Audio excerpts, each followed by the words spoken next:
Baik. Assalamualaikum warahmatullahi wabarakatuh. Waalaikumsalam warahmatullahi wabarakatuh. Pada kesempatan siang hari ini kita kehadiran tamu alumni Fakultas Tarbiyah, kehadiran tamu alumni waktu dulu S1 di YIN dan sekarang beliau baru saja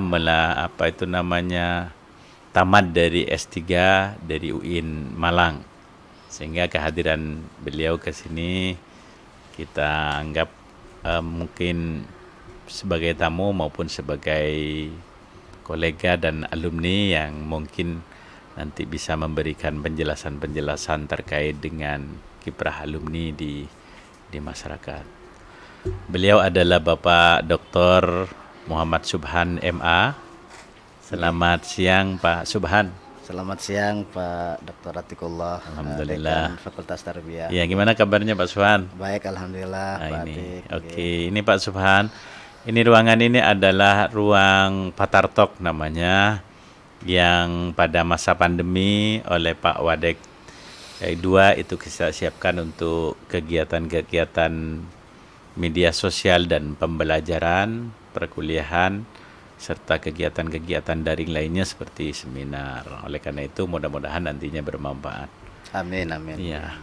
Pak Subhan, gimana kesan Anda sebagai alumni IAIN Madura, khususnya Fakultas Tarbiyah, itu setelah sekarang sudah beberapa tahun tidak ke kampus ini? Baik Pak Atikullah, terima kasih kesempatannya. Pada siang hari ini saya diundang untuk silaturahmi di kampus saya tercinta. Iya. Jadi saya ini masuk dulu STAIN ya, Iya, STAIN. STAIN. Masuk tahun 1997. 97 ya. Jadi semester 1 saya 97. Jadi Waktu itu 97 saya keluar, sampean masuk. ya, jenengan keluar saya masuk ya. Kemudian tahun berikutnya saya masuk STAIN itu sangat terkesan ya, karena di tahun pertama saya dihadapkan dengan zaman atau era yang dikenal dengan era reformasi. Reformasi kan, tahun 98 ya. 98. Ya. Jadi tahun 98 itu banyak dinamika kampus yang saya peroleh pada saat itu, terutama karena saya masih mahasiswa baru, banyak mengenal kegiatan-kegiatan kemahasiswaan, terutama kegiatan aksi moral, kemudian aksi sosial dan seterusnya. Oh iya, waktu itu awal-awal menghadapi reformasi, kemudian setelah reformasi itu kemudian era kebebasan mahasiswa. Era kebebasan, jadi era reformasi. Jadi pada saat itu terjadi krisis ekonomi bangsa Indonesia, bangsa Indonesia. Namun alhamdulillah saya saat jadi mahasiswa STAIN pada saat itu saya sangat dan bisa rajin mengikuti perkuliahan yang menjadi kemasan tersendiri oleh STAIN pada saat itu. Ada pesan menarik sebenarnya daripada dosen pada saat itu. Jadi kata dosen, Subhan, kalaupun kamu jadi aktif di berbagai organisasi intra ataupun ekstra, tolong yang namanya moral itu diutamakan. Jadi akhlakul karimah itu menjadi penciri khas dari kampus kita tercinta pada saat itu Pak Atikullah. Oh iya, itu tahun 97 ya. 98 ya. Jadi gitu. Ya. Alhamdulillah sampai sekarang kita tetap menjaga itu. Namun demikian dinamikanya semakin luas, semakin kompleks, sehingga kemudian tantangannya bagi kita sebagai pengelola maupun bagi mahasiswa di dalam melakukan upaya transformasi itu mengalami suatu perubahan. Itu tentunya itulah. Ini Pak Subhan, bagaimana pandangan masyarakat itu, karena Pak Subhan ini juga sekarang umpama berkiprahnya di masyarakat, pernah di KPU, pernah juga menjadi pendidik di sini, dan pernah kalau sekarang Pak Subhan kan sudah aktif di satu perguruan tinggi di Pamekasan. Gimana kesannya IAIN atau Fakultas Tarbiyah khususnya? Jadi saya sangat berterima kasih ya sama STAIN YIN sekarang ya. Jadi karena memang saya berkiprah di tengah-tengah masyarakat itu memang saya matang dari perkuliahan di mana di kampus tercinta ini. Jadi dulu saya banyak belajar bersosialisasi, berinteraksi. Intinya di situ ada apa? Ada dua kalimat yang menjadi modal hingga saat ini. Jadi kata guru-guru saya di Setain pada situ, Subhan nanti di samping akhlakul karimah, moral, yang paling penting adalah lulusan Setain YIN itu bisa bersinergi dan berkolaborasi. Jadi dua modal itu kemudian saya amalkan di beberapa tempat. Baik ketika saya misalnya jadi DLB, saya bisa bersinergi dengan para guru, para dosen, mitra, kolega di sini. Sama halnya juga ketika saya terekrut di Komisi Pemilihan Umum KPU Pamekasan. Jadi alhamdulillah saya bisa bersinergi dan bisa berkolaborasi sehingga lulusan STAIN itu saya pikir eksis di tengah-tengah masyarakat. Eksis di tengah-tengah masyarakat. Termasuk saat ini saya diberi amanah oleh kampus Universitas Islam Madura. Jadi saya juga tidak malu saya menyatakan saya alumni STAIN Pamekasan gitu kan, STAIN Pamekasan. Jadi lagi-lagi saya mengamalkan ilmu sinergi dan kolaborasi itu. Di samping yang paling utama di situ kita menampilkan perilaku yang ramah dan santun sebagai implementasi dari pelajaran akhlakul karimah itu. Jadi seperti itu. Oke. Ya, para pemirsa, perlu diketahui bahwa Pak Dr. Subhan ini sekarang beliau sebagai dosen tetap di UIM, Universitas Islam Madura. Sekaligus beliau juga sebenarnya kabironya lah, kalau di IAIN itu kabironya kampus UIM ini gitu. Tentu beliau menyampaikan bahwa ilmu yang sudah pernah dipelajari di kampus ini dan dilanjutkan di beberapa perguruan tinggi lainnya itu tetap bisa diamalkan. Oke, Pak Subhan. Kemudian kira-kira harapan ke depan kami di sini, saya selaku pemangku di Fakultas Tarbiyah, umpama Pak Subhan selaku pemangku juga di perguruan tinggi, tentu ini adalah bersinggungan dengan peran-peran mahasiswa atau alumni Fakultas Tarbiyah. Apa harapannya Pak Subhan kepada kami di fakultas? Jadi begini, kami ketika ada di masyarakat, terutama alumni ya, kami itu butuh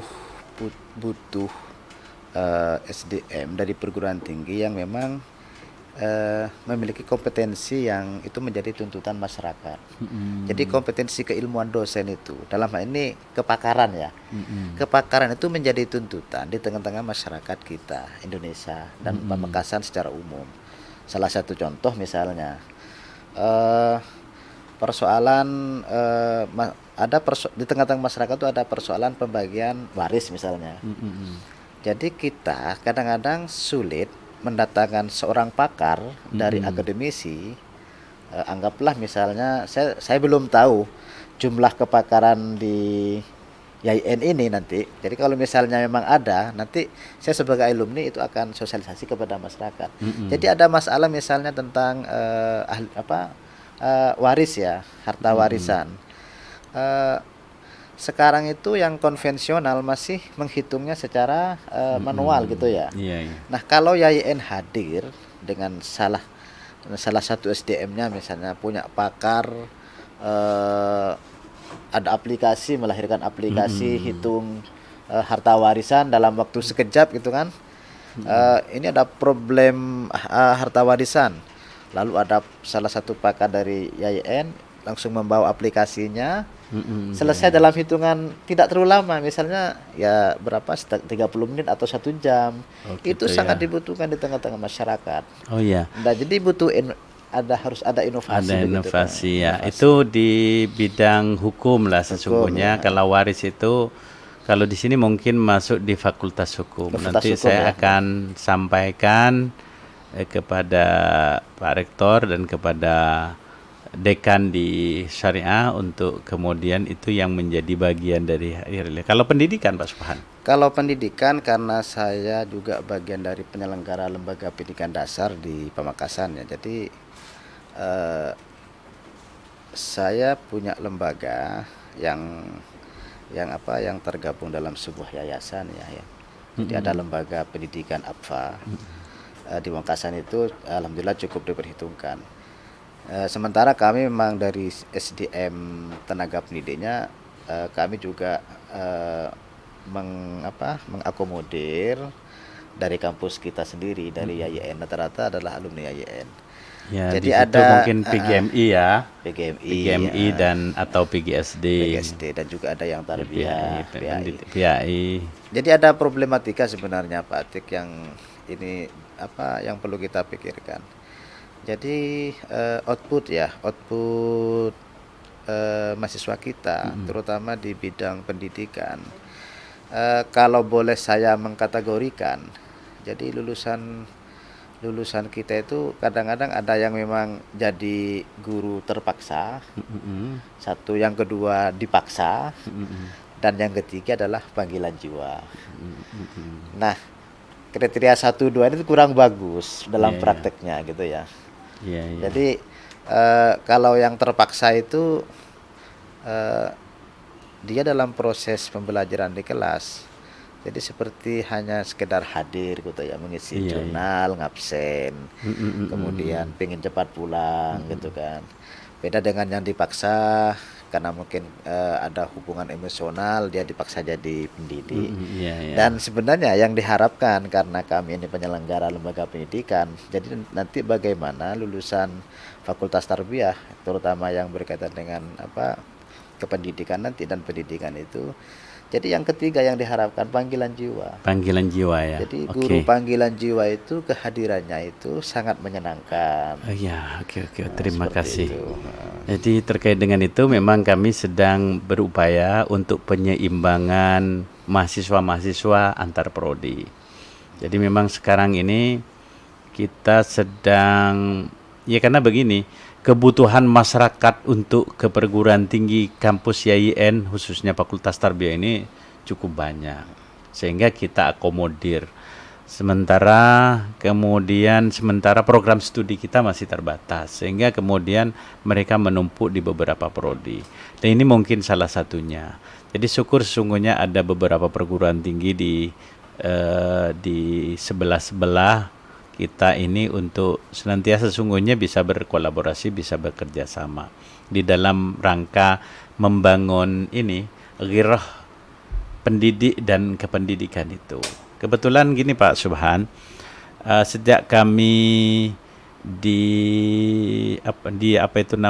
diberi tugas dan amanah oleh Pak Rektor untuk mengampu di fakultas ini, khususnya di Fakultas Tarbiyah ini, karena YIN itu punya visi religius kompetitif, itu kemudian kami untuk melandingkan dan untuk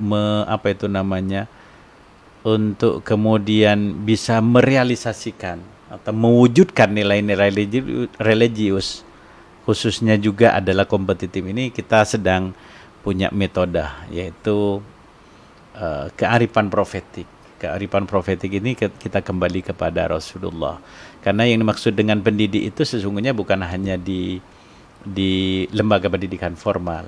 Kalau istilahnya Ki Hajar Dewantara itu kan tripusat pendidikan. Pendidikan di dalam keluarga, jadi menjadi orang tua yang baik, kemudian mendudukkan di situ, kemudian pendidikan pendidik di masyarakat, termasuk pendidik di lembaga pendidikan formal.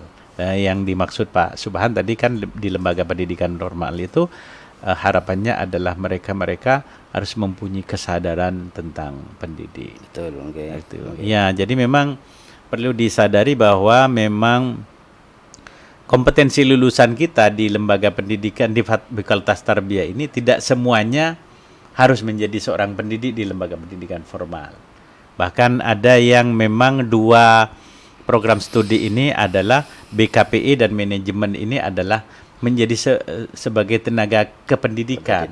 Lah harapannya kan begini juga, kerjasamanya juga dulu nanti tenaga kependidikan BKPI ini, kebetulan BKPI sudah punya lab untuk kemudian membantu masyarakat bekerja sama di dalam rangka menggali potensi-potensi anak didik yang kemudian nanti bisa dipraktekkan, sehingga pembelajaran yang dilaksanakan di sekolah atau di madrasah itu lebih memudahkan kepada guru, karena guru sudah memahami tentang kompetensi dasar yang ada pada anak didik kita itu.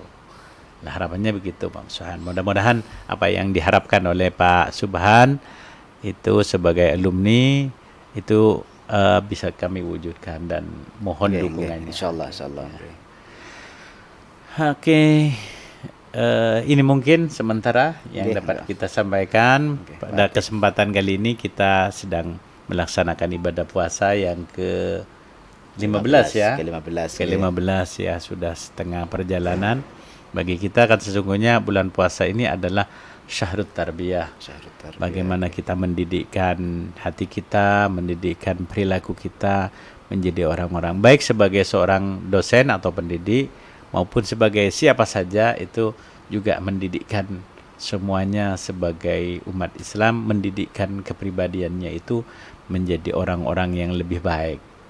Sehingga kebaikan-kebaikan bulan Ramadan ini dan kemudian jiwa-jiwa kita yang sudah terdidikkan ini bisa mengisi ruang-ruang kehidupan selama 11 bulan ke depan. Insyaallah. Mudah-mudahan kita semua diterima oleh Allah puasanya, dimakbul, kemudian menjadi orang-orang yang muttaqin. Amin ya rabbal alamin. Dan saya ucapkan terima kasih kepada Pak Subhan atas kehadirannya di Fakultas Tarbiyah ini. Mohon dukungannya, doanya, dan kolaborasinya juga, dan saran-saran seperti apa yang sudah sampaikan tadi, sehingga kami bisa membenahi fakultas ini lebih baik di masa-masa yang akan datang, khususnya di dalam membangun sumber daya manusia yang lebih religius, kemudian lebih kompetitif. Ikhtiar kami adalah dengan nilai-nilai kearifan profetik itu, bahwa Rasulullah sudah mengajarkan semuanya kepada kita untuk hidup yang lebih baik. Amin. Oke, terima kasih saya ucapkan Pak Subhan. Oke, sami-sami, terima kasih. Mudah-mudahan. Oke. Demikian juga kawan-kawan di Fatar Talk, saya ucapkan banyak terima kasih sudah memfasilitasi kita. Hadirin yang saya hormati para pemirsa, kurang lebihnya mohon maaf.